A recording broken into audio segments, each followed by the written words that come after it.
Namaste, and welcome to our pre-market explainer. Today morning, we are looking at the setup for the 10th of July, 2026. As we get ready for the market opening, we need to process the data calmly and objectively. We have a lot of overlapping factors today, right from overnight geopolitical developments to some major quarterly results. So, let us dive straight in and prepare our strategy. Our agenda for today is quite straightforward. We will start with the global cues and overnight action, move into the Nifty and Bank Nifty setup, check the institutional activity, highlight key stocks in focus, and wrap up with a final outlook that will be very useful for investors. Starting with Part 1, Global Cues and Overnight Action. Let us analyze yesterday night's market data to understand the global foundation. Yesterday night, we saw some very strong buying interest in the U.S. markets. The standout here is definitely the tech-heavy NASDAQ composite, outperforming with a 1.30% up move.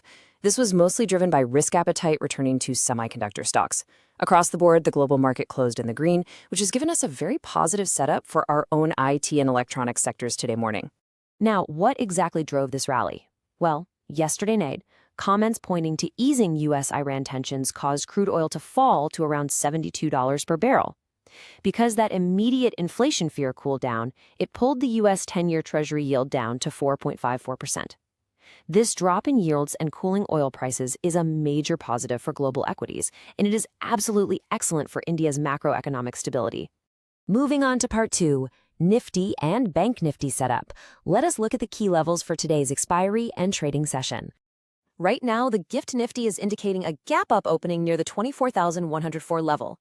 But we need to be a bit careful here. Even with this positive opening cue, Nifty is walking right into a zone of heavy supply and selling pressure between 24,100 and 24,200.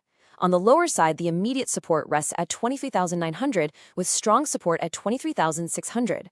Bank Nifty, on the other hand, is looking technically stronger, holding its major support at 56,300. So the big question for today's expiry, will Nifty sustain above 24,000 after the first 45 minutes? A gap up only matters if it holds. In recent sessions, we have seen consistent profit booking at these higher levels. Please do not just blindly buy the open. Let the market settle and wait for price action to confirm sustainability before committing to new positions. Let us step into Part 3, Institutional Activity and Data. We need to track the FII and DII flows to gauge market liquidity. The data here is quite fascinating. FIIs, or foreign institutional investors, were net sellers of 533 crores. But look at the DIIs. We're seeing incredibly strong DII support, bringing in a massive buying figure of 2,058 crores. They easily absorbed the FII selling. It just shows how resilient our domestic liquidity is, acting as a pillar for our markets right now. Looking at the derivatives, the Nifty put-call ratio is currently at 0.79. Since this is below 1 and the maximum call open interest is sitting heavily at the 24,500 level, it clearly tells us that traders are still cautious. They are not aggressively bullish just yet, and they are definitely respecting the selling pressure we see at higher levels. Coming to Part 4, Key Stocks in Focus. We will look at the quarterly results and corporate actions driving the micro level today. The biggest earnings trigger today morning is definitely Tata Consultancy Services. TCS delivered a solid top-line revenue growth of 13.9%, coming in at 72,275 crores. Net profit is also up 4.6%. But for long-term investors, you need to balance this strong top line against the EBIT margin contraction, which fell to 23.95%. The stock's movement at the CMP today will likely depend more on management commentary regarding deal pipelines rather than just these headline profit numbers. Outside of IT, we have some major fundamental triggers. Mahindra & Mahindra saw their June sales jump 32.5%, with exports up an impressive 121%. Dixon Technologies announced a strategic 51% joint venture with Vivo to manufacture smartphones. We also have Power Grid winning a large interstate transmission project. M&M, Dixon, and Power Grid, especially, could see strong buying interest today based on these numbers. On the cautious side, Torrent Pharma is doing a precautionary recall of some Smalix injection batches, which might bring some temporary selling pressure for the stock. Finally, Part 5, Final Outlook for Investors. Let us put together a clear strategy for today's session. If we have to define the overall market sentiment today, it is cautiously bullish.